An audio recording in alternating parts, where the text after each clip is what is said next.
Hoy tenemos a nuestro hermano Adrián, aleluya, que es el portador de la palabra del Señor en esta hora. Usted no deje de alabar el nombre del Señor, porque todo lo que respira y todo lo que tiene vida, alaba al grande y poderoso Jehová. Dios bendiga a la amada iglesia en esta noche. Amén. Los invito a que nos pongamos un momento sobre nuestros pies. Vamos a orar y a presentar todo en la presencia de nuestro amado Dios y buen Padre Celestial. Amén. Levante sus manitos ahí donde está. Amado Dios y buen Padre Celestial, en esta preciosa noche te damos gracias, Señor eterno. Mira, mi Dios de la gloria, tu palabra, Señor eterno, Padre, va a ser enseñada, mi Dios de la gloria. Te pido, Señor eterno, Padre, que en esta preciosa noche, amado Espíritu Santo de Dios, que seas quitando de mí todo tropiezo, toda palabra humana, todo entendimiento equivocado. Sácalo de mi memoria, sácalo de mis pensamientos. En el nombre de Jesús te pido que sea usted hablando a su pueblo, dándole el entendimiento adecuado, porque estamos convocados aquí y el paso importante que vamos a realizar en esta noche, maravilloso Dios. En el nombre de Jesús te pido, Espíritu Santo, que seas abriendo el entendimiento, los corazones, que seas derramando tu presencia sobre cada uno de estos preciosos vasos que en esta noche se han dado cita a conmemorar en esta preciosa noche tu nombre. Señor eterno, Padre, asimismo despejamos, Señor eterno, en el nombre de Jesús, todas huestes espirituales de maldad, Señor eterno. Todo, Señor eterno, lo que quiera obstaculizar, Señor amado, Padre, el entendimiento, Señor, a través de la predicación de tu palabra. Señor eterno, Padre de la gloria, me pongo en tus manos, Espíritu de Dios. Envuélveme en ciencia y en sabiduría. Te damos gracias, Señor. Gracias, Padre, Hijo y amado y precioso Espíritu Santo de Dios. ¿Cuántos pueden alabar al Señor?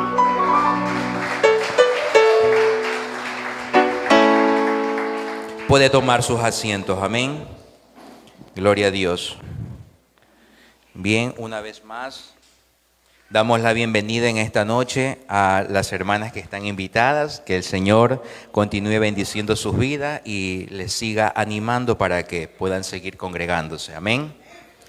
Bien, vamos a tratar sobre un tema, pero me voy a tomar solo 2 minutos del poco tiempo que me queda. Uno, para felicitar en esta noche, pues no, de lo que fue el día viernes y sábado. Dios está trayendo un renuevo nuevo a esta iglesia, una palabra nueva, está trayendo maná fresco del cielo. Me dio mucho gusto, me dio un gusto enorme en el corazón, porque se están levantando un pueblo que también le quiere servir.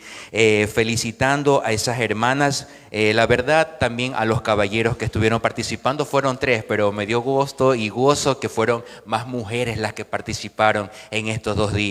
Dios tomando sus vidas, hablando un mensaje cristocéntrico a la altura de todo lo que dijeron, muy elocuentemente. La felicito en gran manera. Que Dios siga estableciendo en sus vidas asimismo cada día ese ánimo y ese ímpetu para seguir predicando la palabra del Señor. Es bueno que en la congregación se sigan levantando gente asimismo con el amor y el temor y el temblor del Señor, para poder llevar ese mensaje a las almas que necesitan. Amén. Me dio mucho gozo, mucho gusto, y que el Señor continúe bendiciendo a cada una de esas vidas. Amén.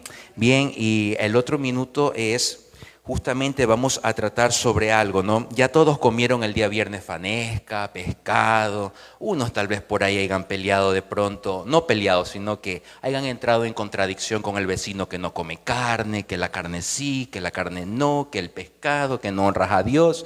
En fin, discutiendo, muchas de las veces nos hemos encontrado tropezando por un alimento que absolutamente no tiene nada que ver, ni a nivel escritural, ni a nivel salvífico. Amén. Pero en esta noche vamos a ver sobre una cena. Amén. ¿Cuántos quieren cenar? Gloria a Dios. Amén, dice el pastor. Voy asado. No, pastor, no estamos en eso todavía. Vamos a ver sobre una cena, la importancia de una cena. Pero antes de entrar en el tema, es necesario topar solamente 2, 3 puntos. Voy a topar. ¿Por qué? Porque si no topo estos puntos, de pronto va a pasarse por alto y vamos a seguir creyendo que el Gatorade de uva y las galletitas Ritz está bien dentro de la conmemoración de la Cena del Señor. Amén. Es un punto importante que se tiene que tratar. Es un punto muy especial. Es un punto en el cual todos debemos tener un conocimiento acerca de las Escrituras. La cena del Señor no fue solo que se sentó, comió y alguien lo iba a traicionar. Tiene un trasfondo histórico. Se cobraron vidas a través de la historia. Hay una historia oral y escritural muy profunda. Es bien extensa.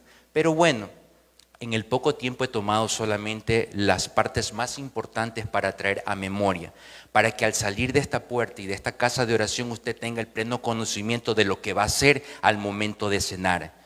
Y si verdaderamente usted siente en su corazón que está bien cenar de la misma manera que ha venido haciéndolo, o es tiempo de cambiar. Amén. Y no voy a hablar de tomar la cena indignamente, que ese es otro tema muy aparte. Voy a enfocarme sobre el nivel histórico de lo que tiene que haber. Pero antes de eso yo quiero que usted entienda un concepto: revelación progresiva. ¿Hay alguien de los presentes que en algún momento ha escuchado ese término de revelación progresiva? ¿Nadie? Bien. Decimos que la luz o revelación de Dios progresa como progresa un niño cada año en la escuela. A menudo el antiguo pacto reveló un esbozo de la verdad, pero en el nuevo revela la verdad completa. Ese es un concepto. Cuando usted escuche a algún predicador que la revelación es progresiva, quiere decir que lo que se vio en el Antiguo Testamento era sombra de lo que había de venir. Entonces en el Nuevo Testamento es el cumplimiento perfecto, total y absoluto de algo. Jesús no simplemente cogió, reunió a 12 personas, comamos y ya. No. Hay algo importante que Él tuvo que hacer. Incluso dentro de lo que vamos a leer, vamos a analizar las palabras que Él enfatiza, el maestro, al momento de tomar la cena. Es algo muy importante que no puede pasar por alto. Amén. Entonces, yo le voy a pedir que preste atención. Yo voy a dedicarme a lecturar por usted los versículos y los capítulos. Si usted desea, puede anotar, o de pronto, si usted quiere también seguir la lectura, pero sin perder el hilo de lo que se va a hablar en esta noche, puede hacerlo. Amén. Entonces, de la revelación progresiva, en Colosenses 2:17, antes de entrar en el mensaje, dice: todo lo cual es la sombra de lo que ha de venir, pero el cuerpo es Cristo. Y vamos a Santiago 1:17. ¿Qué dice Santiago 1:17? Santiago 1:17: toda buena dádiva y todo don perfecto desciende de lo alto, del Padre de las luces, en el cual no hay mudanza ni sombra de variación. Dentro de esos dos textos bíblicos estamos hablando de una revelación progresiva. Dios jamás muda y no hay sombra de variación. Y todo lo que era en el Antiguo Testamento se cumple en el Nuevo Testamento. Amén. Esos dos textos bíblicos es en cuanto a la revelación progresiva. Tomé esto un poco para explicar por lo que se va a dar ahora en este momento. Ahora sí me voy a dirigir, y no al texto bíblico que simplemente está, que es el 22:19 del Evangelio según San Lucas. Hay una regla de interpretación dentro de la hermenéutica. Dentro de la hermenéutica, para poder llegar a una interpretación correcta de las Escrituras, nunca, jamás se debe sacar a un texto fuera de su contexto. Es el pretexto perfecto para caer en un error. Primer punto. Segundo, el trasfondo histórico es muy importante dentro de una interpretación bíblica, porque lo que le ha hecho tanto daño a la iglesia, específicamente cristiana, evangélica, pentecostés, es la interpretación alegórica. La interpretación alegórica es la interpretación dentro de lo que yo me imagino, lo que yo creo, lo que yo pienso o lo primero que se me viene a la mente. Vemos predicadores tomar un texto bíblico y predicar, por ejemplo, toman un texto bíblico como Jesús lloró, y los encontramos hablando después de Marta y María. Cosas que no tienen concordancia ni nada que ver. La Escritura siempre se rige en un orden específico para poder llegar a una interpretación adecuada. Entonces esos puntos son necesarios para que nosotros podamos entender bien qué es lo que vamos a hacer. Si no, vamos a caer como los corintios, a tomar de una manera indigna. Eso es lo que sucede dentro de las iglesias cristianas evangélicas. Toman como que no pasara nada. Vienen, no les interesa cómo está su vida, no les importa qué es lo que, cómo andan, qué es lo que piensan, sino que les interesa venir, coger el jugo de uva y coger lo que está en la mesa y comerlo. El problema de los corintios es que jamás prestó atención al trasfondo histórico de lo que se había de ver dentro de la cena del Señor. Y ese es un punto muy delicado y muy aparte. Entonces, nosotros para poder interpretar bien algo, tenemos que irnos al texto, al contexto dentro de su propio libro y fuera de eso irnos al contexto histórico y al contexto histórico-cultural. Yo sé que tal vez de pronto le puede sonar todo este tipo de cosas que estoy hablando nuevas, algunos ya la han de conocer, pero es la importancia de saber para poder interpretar correctamente la Biblia, para no estar por ahí haciendo ideas locas y hablando cualquier mamarrachada que se nos presente por ahí, o peor, usted prestando atención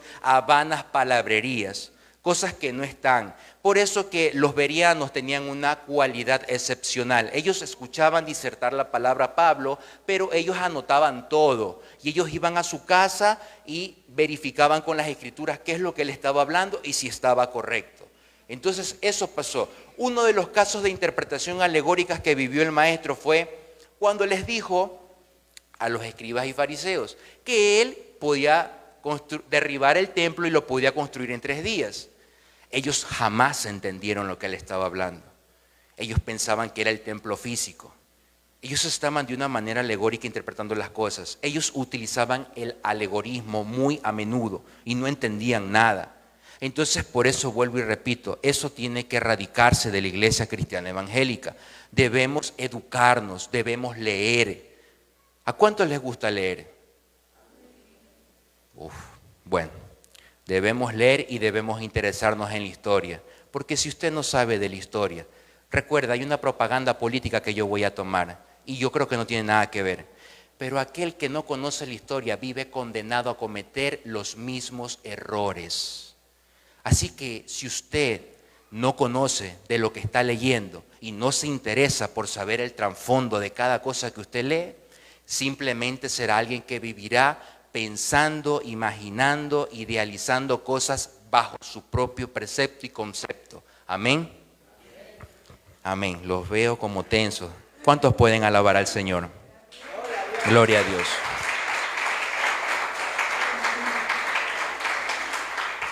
Bien, voy a dar lectura desde el versículo 7, llegando hasta el 19, que es la conclusión. Necesito hacer esto para poder entender el trasfondo de lo que se está dando ahí. Amén.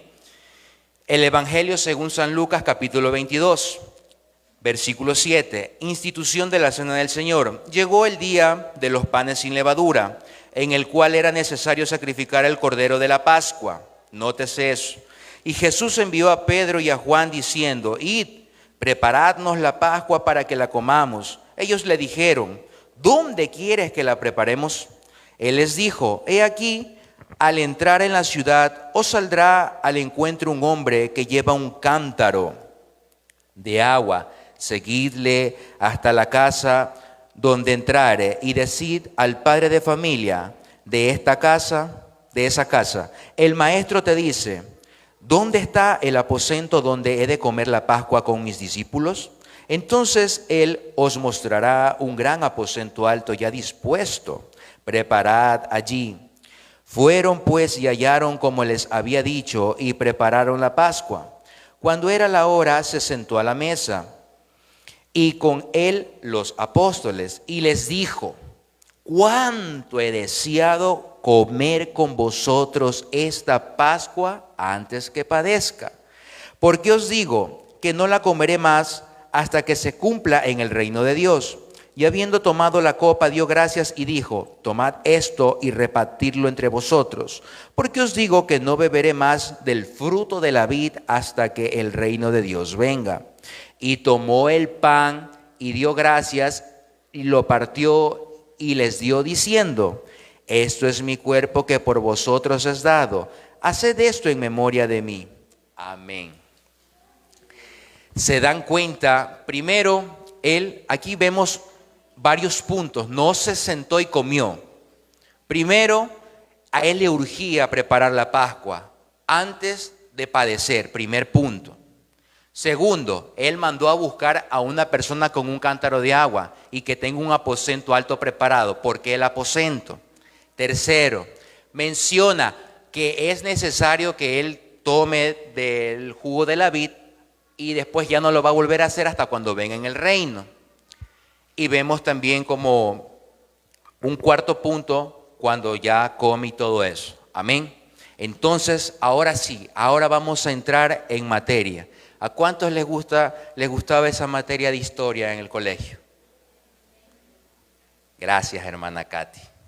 Gloria a Dios. Bien, vámonos al 7. Llegó el día de los panes sin levadura en el cual era necesario sacrificar el cordero de la Pascua. Yo quiero que de pronto solo alguien levante la mano, solo que levante la mano. ¿Alguien sabe o conoce qué es la Pascua? Solo levante la mano nada más. ¿Alguien tiene conocimiento acerca de lo que el maestro está diciendo de la Pascua? Bien, entonces vámonos ahí. Antiguo Testamento. Él está hablando de una Pascua.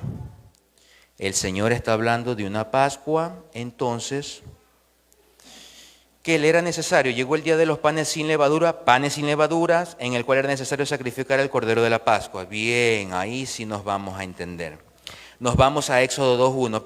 Primer punto, ¿en qué mes es donde por primera vez se establece la Pascua? La Pascua en hebreo significa Pesach, que el significado es saltar o perdonar. Amén. Eso significa Pascua. Y la Pascua se da en Éxodo por primera vez, capítulo 12, versículo 1 y 2. Lo voy a lecturar. Habló Jehová a Moisés y a Aarón en la tierra de Egipto, diciendo: este mes os será principio de los meses para vosotros, será este el primero en los meses del año. Primer punto, se da en Egipto. Ahí se da por primera vez la Pascua. La Pascua se da a raíz de que el faraón tenía oprimido al pueblo. En la 10ª plaga es donde Jehová destina la Pascua. La Pascua se da a través de que cuando mandan a matar al cordero, mojan el lebrillo. Y usted eso sí sabe, ¿no? Ya ha visto en televisión y el dindel y todo eso. Pero la Pascua conmemora algo importante para el calendario judío. Usted tiene que entender algo, los meses del calendario en el cual nosotros estamos viviendo y el calendario judío. ¿Usted qué piensa? ¿Que el calendario judío es igual que el calendario nuestro? Gloria a Dios. Eso, muy bien. No, absolutamente para nada. No tiene ni punto de comparación el calendario judío, las horas judías, ni nada de eso. Es totalmente diferente y por eso vamos a ver. La Pascua en sí es, en hebreo Pesach, significa saltar por encima o perdonar. Importante festividad hebrea que conmemora la liberación de la esclavitud de Egipto. Eso significa, esa fiesta es la más importante porque en ese el pueblo de Dios fue libertado del pueblo de la cautividad egipcia cuando estaban prisioneros. Entonces la Pascua se da ahí. Ahí es por primera vez que vemos la Pascua, pero hay algo curioso que dice: este mes os será principio de los meses para vosotros, será este el primero en los meses del año. Vemos que el calendario hebreo es un calendario lunisolar. El calendario lunisolar. Entonces nosotros vemos que el calendario hebreo es lunisolar, quiere decir que los primeros minutos de un día no son cuando sale el sol. Para los hebreos esto es un día ya. Cuando cae la noche, los primeros minutos de la noche, eso se refleja para ellos un día. No es como nosotros. Entonces ese calendario lunisolar es diferente. Ellos se rigen por la luna. Ellos más por los acontecimientos de la luna. Luna nueva, creciente, menguante y todo eso. Ellos se rigen. Dentro del calendario lunisolar que tienen los hebreos, ellos ¿por qué lo determinan la noche como el día? Porque en la Torá Recuerde que nosotros también manejamos parte de la Torá. La Torá solamente son los 5 primeros libros mosaicos de la Biblia, que comprende desde Génesis hasta Deuteronomio. Dentro de esos 5 libros en Génesis, capítulo 1, del 2 al 5, Jehová primero establece las tinieblas cuando crea los cielos y la tierra, y después crea el día, la luz, y separa las tinieblas del día y le dice a ese un día. Pero entonces los hebreos, los judíos, ellos toman eso, la noche como el día. No es como nosotros que nos manejamos bajo un calendario solar. Entonces los judíos tienen 4 años nuevos. Este es un año nuevo para ellos. Lo que representa para nosotros enero, este es el enero para ellos. Este es el primer año, uno de los primeros años. Son 4 años nuevos que ellos tienen. Aparte de tener 4 años nuevos, el primer año se llama el primer año nuevo del Nisan, que ya vamos a ver. Nótese esta palabra Nisan. Es muy importante. Dentro de ese calendario judío hay también que en el año son 12 meses, pero cada mes, los 6 primeros meses del calendario judío son 29 días y los últimos 6 meses son 30 días. Y cada 3 años hay un año bisiesto donde son un año de 13 meses. Entonces, ese es el calendario lunisolar. El que nos manejamos nosotros es el calendario gregoriano, que es un calendario solar, que en el 1582 por el Papa VIII Gregorio fue que lo cambió y lo estableció para el pueblo de Occidente. Todos nosotros nos manejamos bajo ese calendario, porque en el concilio de Nicea, en el 325, se estableció, porque hace 3 milenios sí celebrábamos los cristianos y los judíos la Pascua en el mismo tiempo, pero en el concilio de Nicea tomaron la determinación de decir no podemos manejarnos bajo un calendario solar, porque para los judíos no cae como nosotros, que siempre es un viernes o siempre es el viernes de Semana Santa. No es así. Para los judíos tienen que mirar la luna. Entonces se estableció eso y por eso nosotros nos manejamos con ese calendario solar. Amén. Hasta ahí estamos claros. Entiende usted que lo que celebran los judíos es una fecha y lo que celebramos nosotros es otra fecha. Y le di los motivos correctos por los cuales se están celebrando. Amén. Entonces nosotros ya vimos ahí lo primero, en donde se estableció por primera vez la Pascua, en Éxodo, a raíz de la 10ª plaga. En este mes, que es para ellos es el primero. El calendario judío arranca desde ahí, desde donde Jehová establece ese mes como el principio de los meses para ellos. Este es el principio de los meses para los judíos. Amén. Y es necesario entender eso. Ahora nosotros le hablé acerca del Nisan. Entonces nosotros lo vamos a ver ahora en Deuteronomio. Voy a estar siempre entre Éxodo y Deuteronomio porque son los que traen más luz y revelación dentro de lo que tiene que ver con la Pascua. Amén. El mes de Abib, en Deuteronomios 16:1, y de ahí voy a arrancar leyendo los 6 versículos de más abajo. Amén. Presta atención.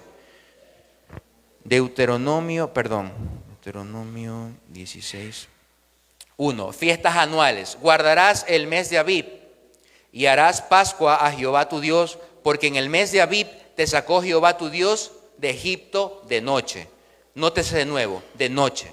Lo saca de noche, el mes de Abib. ¿Y qué es el mes de Abib? Primer mes del año judío. Nombre original del primer mes lunar del calendario sagrado judío. La palabra de origen cananeo significa espiga madura. Posteriormente sería llamado Nisan después del exilio. Se celebra la fiesta de los panes sin levadura o Pascua. Comienza al atardecer del 22 de abril del 2024 y culmina al anochecer del 30 de abril. Entonces vemos ahora en el 2024 cuando se celebra el mes de Nisan. Primero se le llamaba Abib cuando estaban en cautiverio. Cuando salieron del exilio se le llamó el mes de Nisan. Ahora es Nisan porque ellos estaban libres. Y esos 2 meses está entre marzo y abril. Entre finales de marzo y finales de abril. Ahí están las 2 cosas donde se pueden celebrar las Pascuas judías. Amén. Entonces ellos celebran eso porque fueron libertados del pueblo de Egipto por mano poderosa de Jehová. Y es muy importante que nosotros entendamos eso, que ellos fueron liberados y en la noche. Entonces nosotros vemos que ya tenemos un concepto un poco amplio del asunto de lo que se está tratando aquí. Se está tratando de que en ese día murieron muchos primogénitos. Porque Jehová dijo, aquel que no tenga la sangre en el dintel de la puerta pasará el ángel de la muerte y matará. Se da cuenta que que hubieron mucha gente que murió en ese momento determinado. Y no fueron los judíos libertados porque eran buenos, sino porque la misericordia de Dios es para siempre y sus promesas permanecen de una manera perpetua. Amén. Entonces nosotros debemos entender eso. El mes de Abib, porque aquí lo está diciendo, y después se transformó en el mes de Nisan, está entre marzo y abril. Ahora, en la Pascua, ¿qué simboliza o qué representa? ¿Qué es lo que representa? ¿Qué es lo que representaba antiguamente? Había un cordero, habían hierbas amargas y había panes sin levadura. Es una tradición que se daba ahí. Pero ¿qué simboliza y qué significa cada una de esas cosas? Es necesario entender y saber qué simboliza y qué representa, para que con ignorancia no tratemos de hacer uso de nuestra imaginación creyendo que estamos haciendo algo correcto por el motivo correcto, cuando ni siquiera sabemos ni siquiera un poco de historia o no sabemos ni siquiera dónde nos encontramos ubicados. Amén. Es necesario saber todo esto. Le puede parecer un poco aburrido, un poco tedioso, tal vez no esté gritando y echando fuego, pero a mí me interesa es que usted conozca lo que va a ser después de un momento. Amén. Porque estoy hablando del Antiguo Testamento y lo voy a trasladar al Nuevo Testamento. Necesito que usted entienda qué pasó en el principio para que determine qué es lo que va a hacer después de la prédica. Si se acerca a tomar o se mantiene ahí, pero que por lo menos tenga el conocimiento pleno de saber qué es lo que va a hacer en esta noche. Amén. ¿Cuántos pueden alabar al Señor?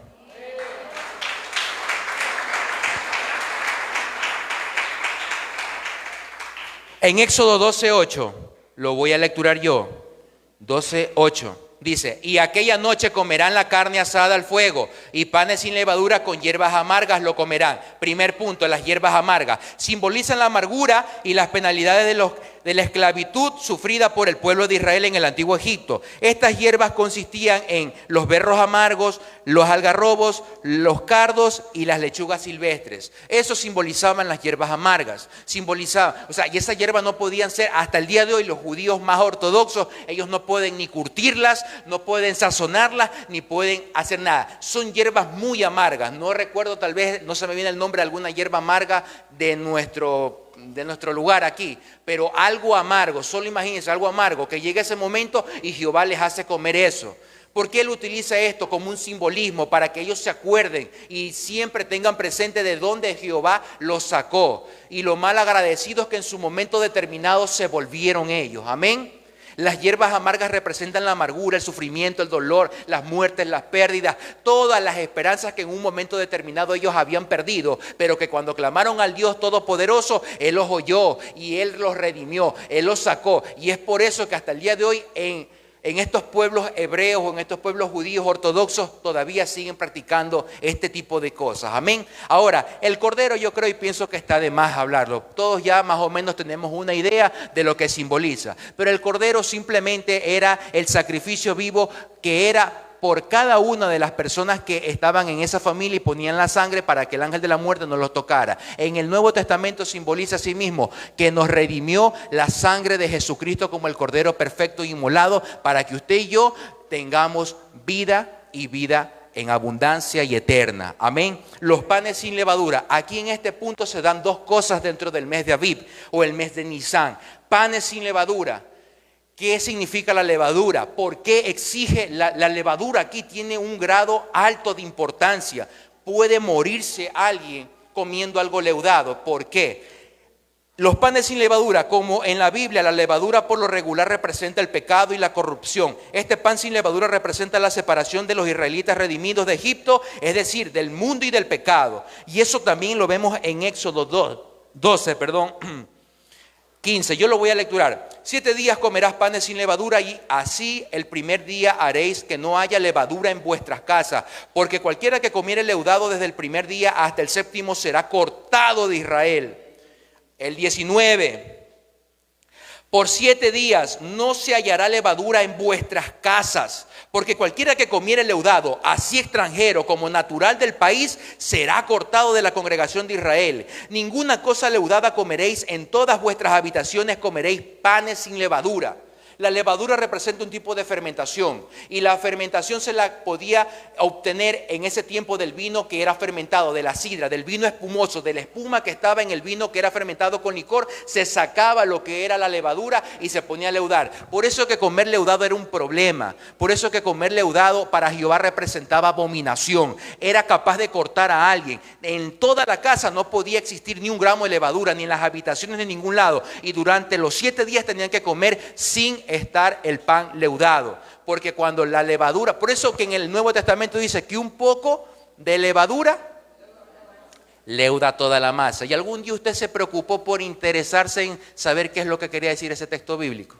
A mí tampoco no me interesaba, hasta que después comencé a conocer muchas cosas maravillosas dentro de la Escritura. La palabra de Dios no está simplemente por estar ahí, tiene un significado importante, un significado moral, un significado espiritual, un significado salvífico, de redención y de muchas otras cosas más. Un significado para cambiar, mejorar nuestra actitud. Entonces la levadura de lo que está hablando aquí representa el pecado, y la levadura siempre se la conseguía de lo que es el vino fermentado, de la espuma que se daba ahí. Y por eso es que él tenía que comer. Hasta en la actualidad los judíos ortodoxos comen los 7 días los panes sin levadura. No podían comer levadura porque eso era pecado. Entonces nosotros podemos ver ahora qué es lo que está simbolizando, qué es lo que está representando. Dentro de las 3 características, las hierbas, el cordero y los panes, las 3 conllevan a un solo punto, que todas ellas hacen mención a lo que Jehová hizo por esa nación, rescatarlas de la opresión, rescatarlas del cautiverio, rescatarlas de la miseria, rescatarlas de donde vivían, rescatarlas de cómo su manera de vivir era pobre, deplorable, miserable, porque ellos no tenían nada, ni derecho mucho a respirar. Y después, conforme fue pasando el tiempo, se fue aumentando la carga, se fue aumentando la opresión, se fue aumentando muchas situaciones más. Pero es por eso que hasta el día de hoy era necesario que estas fiestas prevalecieran dentro de los judíos. Pero ahí nosotros podemos ver solamente dentro de la institución de la Cena del Señor, en el capítulo de Lucas 22:7, solo en un capítulo hemos visto un poco nomás, porque es mucho más. Pero el tiempo apremia y solamente un poco de historia. Usted entiende ahora que el mes que nosotros celebramos no es el mismo judío, que nuestro calendario es diferente, que el calendario hebreo es diferente. Entonces nosotros debemos entender y saber por lo menos lo básico y el concepto de algo para poder tener una interpretación adecuada. Y eso solamente en el 7. Ahora vamos a ver el capítulo 8. En el Evangelio según Lucas, capítulo 22, versículo. Y Jesús envió a Pedro y a Juan diciendo: id, preparadnos la Pascua para que la comamos. Ellos le dijeron: ¿dónde quieres que la preparemos? Él les dijo: he aquí, al entrar en la ciudad os saldrá al encuentro un hombre que lleva un cántaro de agua. Seguidle hasta la casa donde entrare y decid al padre de familia de esa casa: el maestro te dice, ¿dónde está el aposento donde he de comer la Pascua con mis discípulos? Entonces él os mostrará un gran aposento alto ya dispuesto, preparadle allí. Fueron pues y hallaron como les había dicho y prepararon la Pascua. Bien, ahora sí, entremos en el siguiente punto. Usted ya entiende lo que es Pascua, qué significa la Pascua, en dónde se dio, con quién se dio, para qué se dio y qué es lo que se debe y no se debe hacer dentro de eso, de los judíos. Nosotros no vamos a matar becerros ni comer hierbas amargas, pero por lo menos entender. Ahora, ¿por qué le dice un aposento alto? Hay un libro que se llama De Usos y Costumbres. Ese libro es muy importante y por mí fuera que todas las iglesias cristianas evangélicas lo tuvieran. En el libro de Usos y Costumbres vemos cómo eran las costumbres judías, cómo ellos hacían las cosas, y es importante tener ese conocimiento para no hacer una interpretación equivocada. El aposento alto nada más era una terraza. Las casas allá en Israel, los hebreos y los judíos la hacen como de 2 pisos y con una terraza alta, porque cuando llega el verano esas casas, como son muy pequeñas, son muy calurosas y ellos suben hasta la parte de arriba para poder dormir y hacer ahí una cama y todo y estar más frescos. Entonces el aposento alto nada más era una terraza. Y Jesús le manda con seguridad, ve y entra. No se habla mucho en la Biblia de estos hombres, pero yo creo y pienso que eran esos judíos que habían escuchado el mensaje salvífico de Jesucristo, habían creído en el Cordero y ellos estaban esperando la redención del verdadero Cordero inmolado. Porque recuérdese que antes de eso estaban los fariseos, los saduceos, que no creían en Jesucristo como el Hijo de Dios y simplemente buscaban la ocasión para matarlo. Pero en cambio estos de aquí no, ellos ya estando al punto de celebrar el día de la Pascua, entonces simplemente Jesús les ordenó, porque cuando el maestro envía a alguien con un punto, un objetivo, camina hacia algún lugar, siempre lo hace con un propósito. No lo hace porque le da la gana, no lo hace por aventurarse, no. Él es seguro cuando te dice, ve, anda, ingresa acá, haz esto, haz aquello, haz lo otro. Y eso es lo que pasó con ellos. ¿Y por qué no se podía hacer en otro lugar? Mi pregunta fue, ¿por qué no lo hicieron en otro lugar? ¿Por qué el maestro escogió ese lugar? ¿Por qué donde estos hombres que ni siquiera relatan, no hay nombre, no hay nada, y le dijo un aposento? Tranquilamente lo pudo haber hecho en la casa de Pedro, lo pudo haber hecho en la casa de cualquier otra persona. Pero ¿saben qué? La respuesta se revela otra vez en el libro de Deuteronomios 16, lo voy a leer, el 5 y el 6. ¿Qué dice ahí? No podrás sacrificar la Pascua en cualquiera de las ciudades que Jehová tu Dios te da, sino en el lugar que Jehová tu Dios escogiere para que habite allí su nombre. Sacrificarás la Pascua por la tarde a la puesta del sol, a la hora que saliste de Egipto. Miren, se dan cuenta, ahí está. O sea, Dios nunca va a escoger un lugar donde su nombre no va a ser glorificado. Él necesitaba que entendieran eso, Moisés y los que estaban ahí, ese pueblo. Él es el que daba la orden, él es el que dictaminaba y decía, no, aquí lo van a hacer, en tal casa se lo va a realizar, en este día que es el día de Nisan se lo va a realizar a esta hora y esto. Entonces Jesús vino no a abrogar la ley, sino a cumplirla. Amén.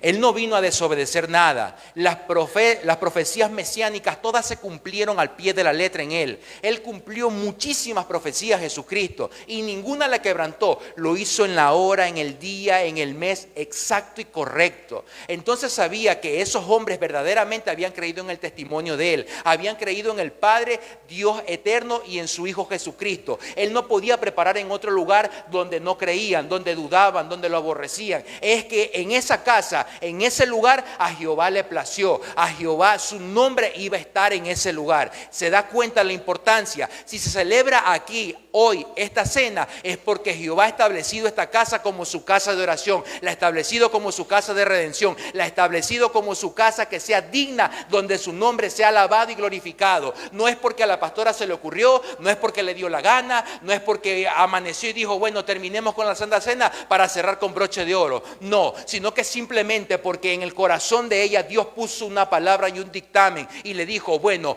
hoy vas a hacer esto, porque esa casa mía de oración es. Amén.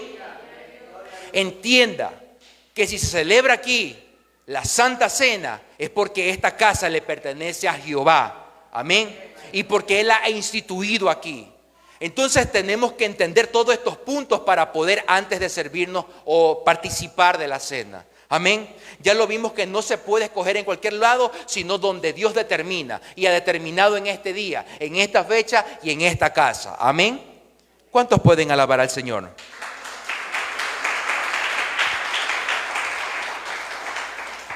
Bien, y ya vamos terminando porque es muy corto y a la final, ¿no? Bien, vamos al Evangelio. Ya vimos que estos hombres eran alguien que habían creído en el testimonio de Jesucristo, prepararon todo. Ellos ya, ¿por qué lo tenían preparado? Lo tenían preparado porque era el mes donde se iba a celebrar la Pascua, pero ellos estaban esperando porque sabían que ya no podían preparar la Pascua como la conocían de tradición, porque esto es una tradición oral y una tradición escritural, como hablé al principio, que por generaciones se ha venido conmemorando. Entonces ellos ya tenían todo listo y estaban esperando que el Cordero verdadero, el sacrificio perfecto, el sumo sacerdote llegara y le dijera, ahí, voy a llegar a tu casa. Entonces ahí se dio todo eso.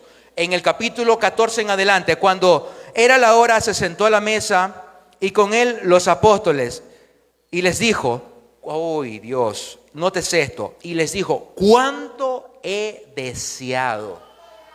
El maestro deseaba, así como en esta noche él desea comer con usted.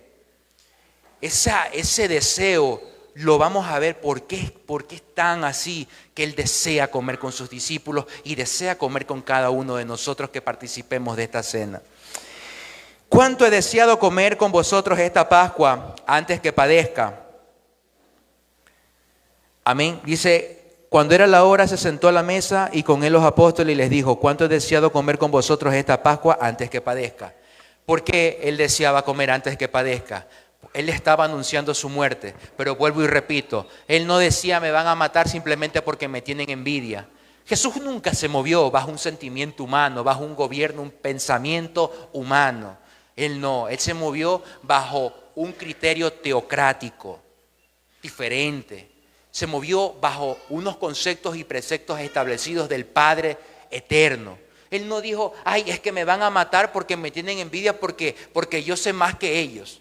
Ay, es que me van a matar porque yo liberto endemoniados y esos fariseos no pueden hacer nada. O porque él jamás, nunca, nada de lo que dijo y se refirió lo hizo por voluntad propia o por generar una controversia o por simplemente darse a revelar él como que él era el que hacía todo. Todo se manejaba en él bajo una profecía. Esto que él le acaba de decir, ¿cuánto he deseado yo comer esta Pascua con ustedes antes que padezca? Ahí no está hablando de cena.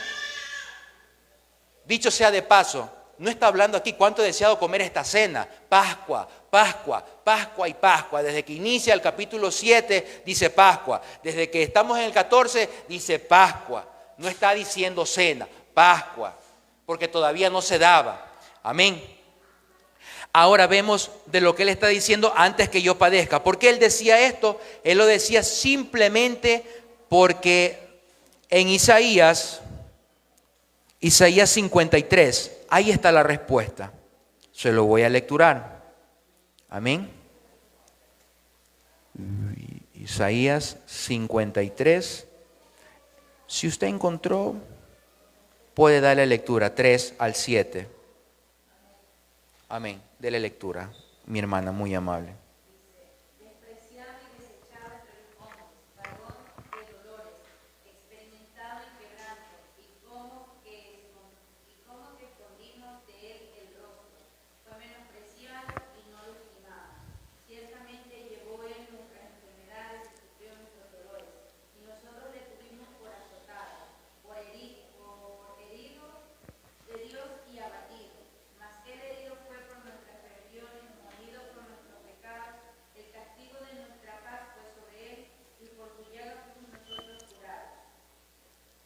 Amén. Sí. Todos nosotros nos descarriamos como ovejas, cada cual se apartó por su camino, mas Jehová cargó en él el pecado de todos nosotros. Siga el 7, mi hermana. Angustiado él y afligido, no abrió su boca, como cordero fue llevado al matadero, y como oveja delante de sus trasquiladores, enmudeció y no abrió su boca. ¿Se dan cuenta? Gracias, mi hermana Luisana. ¿Se dan cuenta? Él no dijo, ay, es que me van a matar porque me tienen envidia. Es que me van a matar porque yo hago esto y porque yo sé más. No, él simplemente lo estaba hablando porque había una profecía que tenía que aún él cumplir. Cada cosa que el maestro hizo en el transcurso de su vida, mientras estuvo llevando la palabra de Dios, él siempre sabía que habían parámetros que tenían que cumplirse. Habían profecías que habían de establecerse dentro de su vida. Entonces esto, lo que estaba hablando en Isaías 53, está hablando que él llevó todas nuestras enfermedades fueron sobre él, sus padecimientos. Fue angustiado él y afligido, no abrió su boca, como cordero fue llevado al matadero y como oveja delante de sus trasquiladores enmudeció y no abrió su boca. Eso es lo que sucedió, eso es lo que pasó con el maestro cuando lo azotaron, cuando lo golpearon, cuando le pegaron, hicieron todo lo que hicieron con él. Él deseaba comer esa Pascua antes de que venga lo que tenía que devenir. Entonces nosotros debemos entender, se dan cuenta que la Biblia es una revelación progresiva. En él se cumple toda la palabra, toda la profecía, y aún hay más por cumplirse todavía. Entonces nosotros entendemos en este versículo, en el capítulo, Isaías 53 del 3 al 7, lo que él está diciendo: antes de que yo padezca, antes de que venga la aflicción, antes de que venga el martirio, antes que venga el tormento, antes que vengan muchas cosas dentro de la vida de él, tenía que cumplirse eso. Amén. Entonces nosotros estamos dando cuenta la importancia y la relevancia de lo que conlleva la Pascua del Señor. No es simplemente, vuelvo y repito, de sentarse, venir y coger una galletita Ritz y coger ahí por ahí un Gatorade de uva o coger ese jugo huesitos de uva y tomarme y ya. Y ni siquiera sabemos ni por qué lo hacemos, ni para qué, ni por qué está cada cosa ahí. Es una falta de respeto. Vuelvo y repito, tal vez hay alguien aquí de 3 años recién convertido. Gloria a Dios. De 5, 6, creo que la mayoría pasamos, yo tengo como 10. Y no tener un conocimiento de lo que se va a celebrar, de lo que se va a hacer. Como a usted y a mí no nos costó, ¿qué nos importa? No pasa nada, no tiene nada de ver, ningún simbolismo, nada. Vidas innumerables fueron sacrificadas por lo que vamos a hacer en esta noche. Pero una de las más importantes fue la del Maestro. Él se entregó y él deseaba comer esa Pascua con ellos antes que venga lo que tenía que venir. Y él sabía que no era nada agradable, que no era nada hermoso lo que le había de pasar. Pero él desea que usted y yo cenemos con él también. Pero que lo hagamos primero por el motivo correcto, por la razón correcta, con el entendimiento completo de lo que usted va a hacer. No que venga simplemente por querer aparentar espiritualidad o por querer ver reflejarse mejor delante del otro. O estar mirando que, el de allá no comió ese pecador para que me vea que yo también. Muchas veces se nos ha cruzado por la mente eso. Yo lo he hecho. Primer ejemplo, tomándome yo. Mirando el que no sé, no, y que me cae mal, yo también, a él le demuestro que indirectamente que él está mal y que yo estoy bien. Dios no me quitó la vida muchas veces porque de verdad que la misericordia de Él es buena. Porque de verdad la tierra es que se abre y se trague un pocotón de iglesias que no entienden hasta el día de hoy, 10, 15 y 20 años, y está toda la revelación aquí y son incapaces de leer algo. Intentar por lo menos saber a quién le costó en la cruz del Calvario. Se nos olvida fácilmente el sacrificio. Generaciones estuvieron atrapadas.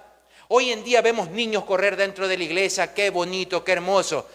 En los tiempos antiguos, esos mismos niños ya estaban separándolos para que sean esclavos, para que sean maltratados. Hoy día en Cristo tenemos una libertad tremenda y enorme. Pero no fue así en la Pascua antigua. No fue así aquellos que verdaderamente padecieron y sufrieron. Sufrieron demasiado. 400 años callaron. No había quien los representase. No había quien les diera por lo menos una vida digna. Les diera una nacionalidad de respeto, algo, no nada. Ellos simplemente eran animales de carga. Eso era todo lo que representaban antiguamente. Entonces por eso vuelvo y repito, acercarse y tomar un jugo de uva y unas galletitas Ritz y irme ya tranquilo y ya, y eso fue todo.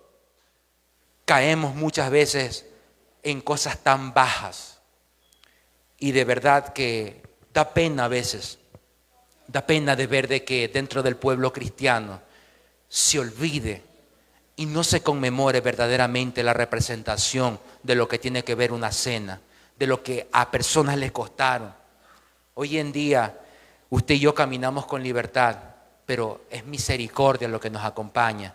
Porque si tuviéramos un conocimiento pleno de las cosas, hace días atrás en un ayuno, la pastora preguntó, ¿qué es lo que nos hace apartar de Dios? Pero dentro del mismo texto, por eso la Biblia, la única cosa, lo único que puede interpretar la Biblia es ella misma. Ella estudiándola con el Espíritu Santo, teniendo la interpretación adecuada y escudriñándola, ella se va respondiendo. Unos dicen, no, es que el pecado el pecado. Cuando abandonamos el temor y el temblor, olvídese, todo es fácil para el cristiano. Ya no hay temor para tomar una cena. Peor temblor. ¿Qué usted? Yo vengo. Por eso, ¿sabe por qué pasaba este desorden en Corintios? Corintios, si usted estudiara el trasfondo histórico-cultural de Corintios, Corintios era un puerto marítimo. En esa ciudad de Corintios tenía un templo grande donde se adoraba a la diosa Afrodita. Eran 200 prostitutas las sacerdotisas de ahí. Y cuando iban a adorar a ese templo en Corintios, las prostitutas que eran sacerdotisas estaban ahí en fila. Y el que entraba, el devoto, pues tenía que adorar a Afrodita y escoger a la que le gustara. Mientras eran sacerdotisas en el día, prostitutas en la noche. En esa ciudad, si usted estudiara, usted escudriñara lo que es Corintios, yo le denominé y le dije a un profesor, para mí esa era la Sodoma y Gomorra del Nuevo Testamento. Una ciudad envuelta en el pecado más asqueroso, donde a Pablo le tocó difícilmente estar ahí. ¿Por qué es que toman indignamente? Por el mismo motivo de que muchas iglesias, por el desconocimiento, unos creían y se adelantaban a comer, otros se embriagaban ahí dentro de esa festividad, otros venían tarde. Los que se adelantaban y comían era gente que tenía dinero, porque vuelvo y le repito, Corintios era un puerto pesquero con mucho ingreso económico, mucho. La mayoría de la gente era bien acomodada, pero otros no. Los que venían al último eran los pobres que tenían que trabajar hasta tarde y venían ya con lo último, ahí ya cuando los otros habían desbaratado todo. Bebían, tomaban, era un desastre, porque ellos jamás nunca entendieron el trasfondo histórico y lo que le costó a Jesús y lo que le costó a sus predecesores antes de Cristo. Y es por eso que existe eso hoy en día en las iglesias. Por eso muchos están enfermos espiritualmente. Por eso muchos están quebrantados. Por eso muchos no se levantan y siguen dando vueltas en la misma silla y siguen en lo mismo. Porque poco o nada nos interesa sobre la cultura, sobre lo que es la escritura. No nos interesa un comino. No nos interesa. Simplemente venimos a escuchar lo que la pastora nos dice y nos vamos a la casa y todo lo que dijo fue correcto. Perdóneme, yo me siento y yo tengo que escuchar, prestar atención, no oír, escuchar lo que está hablando la pastora y anotar para saber que lo que ella está diciendo está correcto. No nos podemos simplemente dejar llevar de la vaguería. Usted tiene que entender que lo que estoy hablando, usted tome apuntes, vaya y si alguna cosa está mal, usted tiene todo el derecho de corregirme y de decirlo. Pero los que estamos aquí al frente debemos tener un conocimiento pleno de lo que se está dando y lo que se está haciendo dentro de la iglesia. Y usted como creyente debe absorber el conocimiento escritural, no el que yo le puedo dar, el de la escritura. Le estoy hablando conforme a la Biblia, lo que está pasando y lo que está aconteciendo. Y si usted aún así sigue persistiendo y queriendo vivir en su manera, discúlpeme, ignorante, desconociendo, porque la palabra ignorante es desconocer algo, ¿no? Primer punto, es desconocer algo. Si usted quiere seguir desconociendo lo que se está dando en las escrituras, pues es su problema. Pero yo no puedo vivir así. Y yo le recomiendo que no vivamos así de esa manera, que vivamos de una manera diferente, de una manera que si a usted le interesa la palabra del Señor, escudriñela, estúdiela. Tenemos un teléfono como de $200 y a veces nos alcanzamos a muchos, no es que yo ya no veo, y te cuesta comprarte un par de anteojos.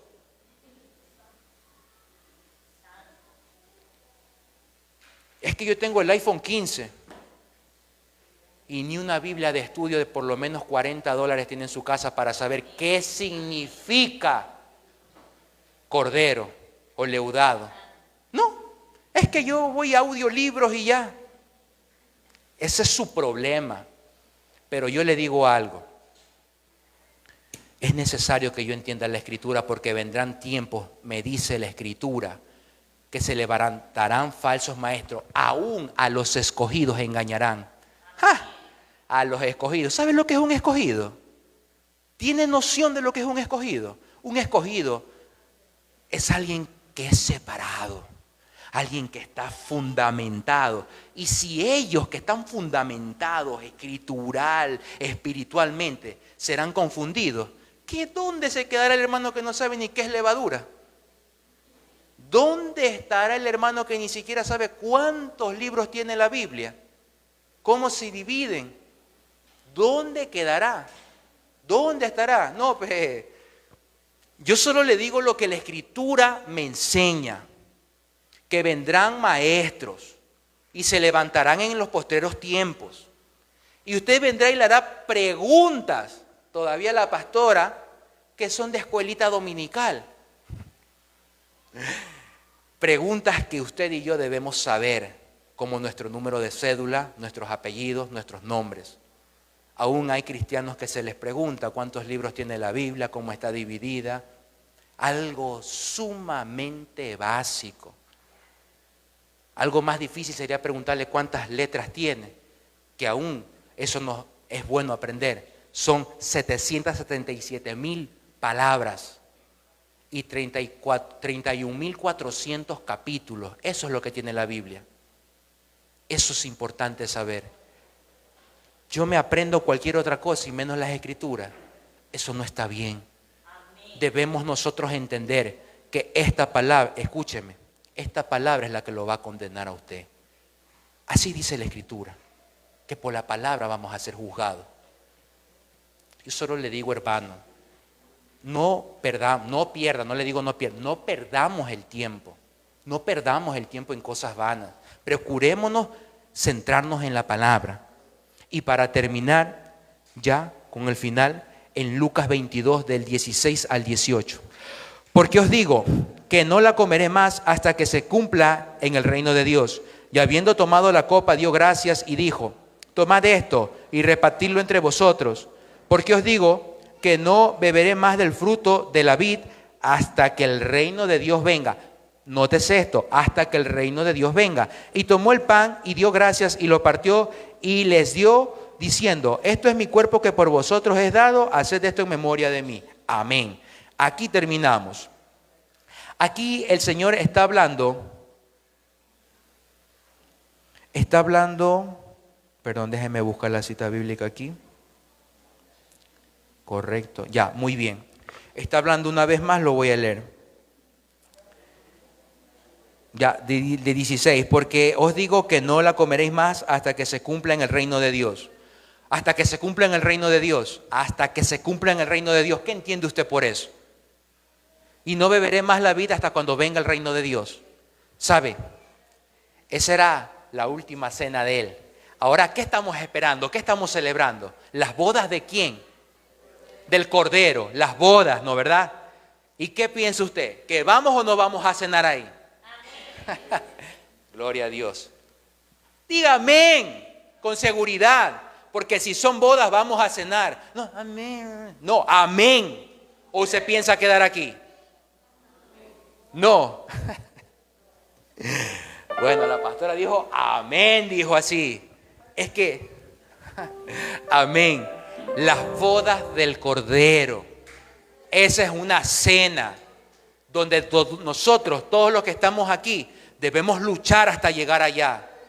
Debemos perseverar hasta el final, porque el que persevera hasta el fin, ese será salvo y le será entregado la corona de justicia. No le va a ser fácil esa cena, esa le va a costar. Ese va a ser un banquete especial donde usted y yo debemos sufrirlo aquí, donde usted y yo vamos a estar con el maestro levantando la copa y comiendo, degustándonos de algo que verdaderamente sí va a causarnos un gozo inmenso. Amén. Eso lo voy a ver en el libro de Apocalipsis 19, del 7 al 9. Lo voy a leer yo. Gocémonos, dice, y alegrémonos y démosle gloria porque han llegado las bodas del Cordero y su esposa se ha preparado y a ella se le ha concedido que se vista de lino fino, limpio, resplandeciente, porque el lino fino es las acciones justas de los santos. Y el 9, y el ángel me dijo: escribe, bienaventurados, felices,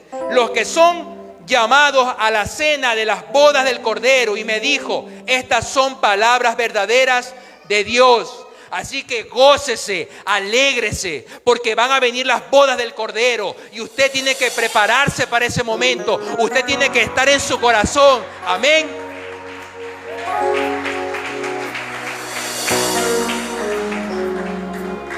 Entienda, ni usted ni yo nos podemos quedar aquí. Yo quiero ir a esas bodas, pero no es fácil, no es sencillo. El apóstol Pablo, una de las cartas más tristes y conmovedoras, es cuando está en la playa y se despide, porque él sabía que era la última vez que los iba a ver. y se le tiran al cuello y lloran. Él se estaba despidiendo, su carrera había culminado, había peleado la buena batalla de la fe. Si usted estudiara y escudriñara la Escritura, viera todo lo que tiene que ver dentro del contexto histórico, lo que se marca, lo que se da ahí. Pablo fue un hombre iracundo. Pablo fue un hombre que era muy celoso. En cierta ocasión casi así no cierra la mano, sino que la levanta para darle un solo cachetazo a un sacerdote, porque estaba haciendo algo equivocado. ¿Usted sabía eso? Es un hombre celoso. Estaba así y Pablo era iracundo. Se le llena de celos y ¡ay, qué alto! Le dice uno ahí. Él es sacerdote, pero él lo iba, ay Dios mío, lo iba a noquear Pablo. Así de celoso era. Ese celo debemos guardar por Dios. No le digo que abofetee a su hermano, sino que me refiero al celo. Hay cosas muy maravillosas dentro de la Escritura que debemos nosotros atesorar y saber. Que esos hombres que pelearon la buena batalla tuvieron errores, tuvieron defectos. ¿Saben algo? Ahora voy a entrar en materia dentro de la aplicación, porque ya se acabó la historia y todo. Antiguamente se celebró la salida de Egipto. Los judíos tienen el día correcto, el mes correcto, pero celebran una Pascua donde no figura Cristo. Nosotros no celebramos tal vez en el día correcto, en la hora correcta, pero celebramos lo correcto, que es Cristo resucitado. Amén. Ellos fueron libertados de la esclavitud. Usted fue libertado del pecado. Amén. Escuche algo. Cristo vino y nos libertó del pecado en su muerte, en la cruz, con su sangre y a través de ella. Usted no tiene que celebrar que hierbas amargas ni nada. Celebramos que Dios nos libertó de la esclavitud del pecado. Porque ¿qué dice la Escritura? Antes todos nosotros estábamos muertos ¿en qué? En delitos y en pecados. Éramos esclavos del pecado, vivíamos en zozobra, en miseria. Para nosotros no era nada, no se nos figuraba. Nosotros somos el pueblo gentil. Para el judío, el pueblo gentil, somos nosotros los perrillos, los hipócritas, hechiceros, fornicarios, adúlteros. Somos lo último para ellos. Pero Jesucristo, ¿qué dijo? A los suyos vino, mas los suyos no le recibieron. He aquí nosotros fuimos injertados en la vid verdadera, y a nosotros se nos libertó de la esclavitud del pecado a través de un sacrificio, a través de algo que Él hizo en la cruz del Calvario. Entonces usted tiene que entender que no es que viene usted a cenar aquí, sale por esa puerta y está como los judíos antiguos queriendo comer carne de nuevo. Si usted celebra algo aquí, es porque usted celebra que usted fue libertado del pecado. Pero si sale por esa puerta y vuelve al mismo patrón de comportamiento, significa que está volviendo otra vez atrás, volviendo a la esclavitud. Hay dos cosas diferentes para que se me entienda bien. No es que yo tomo la cita y no puedo pecar. Una cosa es pecar y otra cosa es la práctica. Porque pecamos todos inconscientemente. Pero tal vez hoy pude tomar una actitud como la de Pablo. Me enojé y un momento quise golpear a alguien. Digo, Dios mío, todavía hay esto en mí, Señor, perdóname. Y que al otro día, y todos los días me vean queriendo golpear a alguien. Eso es una práctica. Eso es lo que condena las Escrituras. La práctica del pecado. Una cosa es que usted peque y sea débil en algo, pero que usted vaya a la presencia de Cristo, clame a la cruz del Cordero y le diga, Señor, límpiame con tu sangre, libértame de esto, por favor, ayúdame. Y que estés perseverando en querer ser libre de eso. Es algo de honra y de gloria, porque estás peleando la buena batalla. Pablo se le revelaron dos naturalezas dentro de su carne. La una lo llevaba a querer hacer lo malo y la otra que hagamos lo bueno. Entonces debemos entender que hay dos naturalezas, pero la cena simboliza que Cristo me libertó del pecado para yo andar en su presencia como manda Él, digna y piadosamente, guardándome, respetando los mandamientos, la Escritura, respetando su presencia y el maravilloso Espíritu Santo. Eso es lo que simboliza hoy en día. Tal vez, como vuelvo y repito, usted ni yo estamos bajo otro calendario regido, bajo otra fecha, bajo otras circunstancias, pero celebramos al Cristo de la gloria y estamos esperando las bodas del Cordero. Y los hebreos más ortodoxos, tal vez en el Sanedrín, esperando que venga el Mesías de ellos. Ellos todavía siguen ahí. Pero yo le digo algo, hermano, en esta noche, si usted verdaderamente, por eso no iba a hablar de tomando la cena indignamente, que ese es otro punto, pero no, me tocó ese y gloria a Dios. Saben, hemos salido por un poco del margen del error, de creer que venir y hacer algo así. Gloria a Dios que aquí se hace de una manera lo más apegado a la Escritura. Aquí está esto, una oblea, que no son galletitas, dicho sea de paso, no son galletitas Ritz, no son chumbeques lo que ponen ahí, no son chumbeques, ¿ya? Y este vino que está aquí es sin leudar, es sin alcohol, no es Gatorade, no es jugo huesito de uva, no es jugo de mora, no, tampoco. Entonces nosotros debemos entender que al acercarnos aquí estamos participando de algo que le costó a alguien, sacrificio, y no le importó, a él nunca le importó, porque su fin era ese, salvarnos, darnos el regalo de la vida, darnos ese precioso obsequio. No lo créame, ni yo, ni ninguno de los que estamos aquí nos merecemos nada de Dios. Pero a mí me gustó esa parte cuando dice que a él le urgía comer. Él quería hacerlo rápido con ellos antes que venga lo que tenía que venir. En esta noche a él también le urge cenar con usted, pero él necesita que usted entienda que tiene que hacerlo de la manera adecuada, que no puede salir por aquí más viviendo en la ignorancia de no saber qué es lo que se está dando ahí. Por lo menos usted ya sabe que es Pascua, en donde se dio. Usted sabe por qué no coinciden los años, los hebreos y el calendario que nosotros tenemos en los de Occidente. Aquí nos visita una hermana que también tiene una historia cultural y trascendental de Siria. He hablado con la hermana, he tenido la oportunidad de compartir con ella. Hemos hablado de ciertas cosas a nivel espiritual. Y no ves que pretenda conocer bastante, pero vuelvo y repito, en algo sí me ha ayudado a leer algo por ahí. Porque a veces podemos caer en el error de ofender a algo, de pisotear a algo y de no entender dentro del parámetro de la cultura. Aunque mi hermana, ella celebra el Corán, que es muy sagrado para ella. Y aunque tengan un profeta, Mohammed,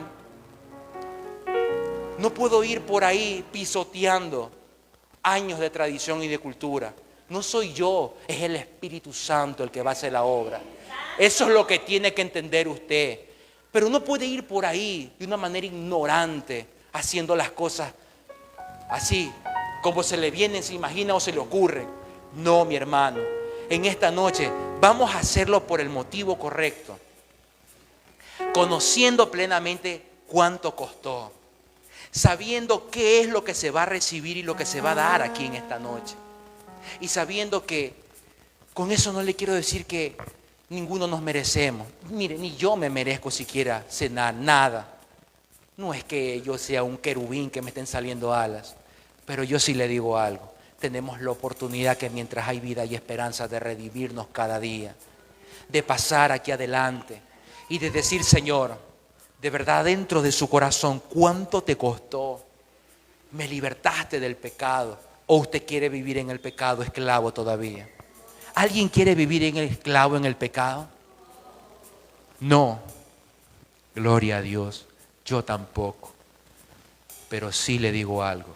Siempre van a haber patrones de conducta y comportamientos que si no los llevamos a la presencia de Dios van a resurgir y nos van a golpear y nos van a hacer siempre querernos desviar del camino correcto. Aquí nadie es que está purificado y santo, porque si no, ¿qué está haciendo aquí? Váyase al cielo. Rápido. Estamos aquí. Todos somos pecadores, pero estamos en el momento correcto, en el lugar correcto y vamos a celebrar algo correcto. Amén. Yo lo invito en esta noche que se ponga sobre sus pies. Y vamos a darle gracias al Señor. Amén.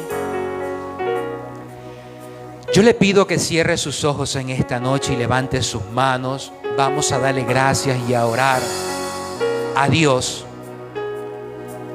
por su palabra, por su enseñanza, por lo que Él nos transmitió, lo que a otros les costaron, lo que a otros sufrieron y lo que nosotros tal vez de una manera gratuita y sin merecerlo estamos aquí a punto de recibirlo.